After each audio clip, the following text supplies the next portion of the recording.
Telangana CM Revanth Reddy Delhi పర్యటన ముగిసింది. రాత్రి రేవంత్ రెడ్డి హైదరాబాద్ చేరుకున్నారు. అటు పీసీసీ కమిటీలు కొలిక్కి రాగా మంత్రివర్గ విస్తరణ మాత్రం కొద్ది రోజులు ఆలస్యమయ్యే అవకాశాలు కనిపిస్తున్నాయి.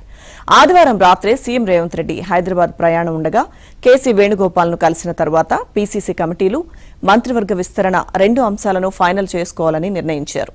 దీనికోసం నిన్న రాహుల్ గాంధీని, మంగళవారం ఖర్గేను కలిసి పీసీసీ కమిటీలు మంత్రివర్గ విస్తరణపై చర్చించాలని భావించారు. చివరి నిమిషంలో ఖర్గే ఢిల్లీ ప్రయాణం వాయిదా పడింది. ఈ నేపథ్యంలో ఈ నెల 30న మరోసారి ఢిల్లీకి రావాలని ముఖ్యమంత్రి పీసీసీ అధ్యక్షుడికి కాంగ్రెస్ అధిష్టానం సూచించింది. దీంతో నిన్న రాత్రి సీఎం రేవంత్ రెడ్డి ఢిల్లీ పర్యటన ముగించుకుని హైదరాబాద్ తిరిగి చేరుకున్నారు.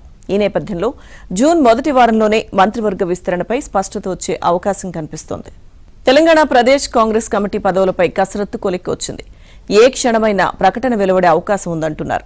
ఆదివారం సాయంత్రం ఏఐసీసీ ప్రధాన కార్యదర్శి కేసీ వేణుగోపాల్ నివాసంలో సీఎం, పీసీసీ అధ్యక్షుడు సుదీర్ఘంగా చర్చించారు. ఈ భేటీలోనే కమిటీలపై కసరత్తు కొలిక్కి వచ్చినట్టు తెలిసింది.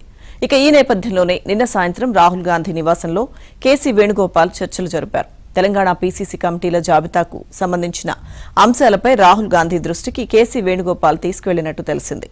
ఆ తర్వాత పీసీసీ అధ్యక్షుడు మహేష్ కుమార్ గౌడ్ కుటుంబ సమేతంగా రాహుల్ గాంధీని కలిశారు.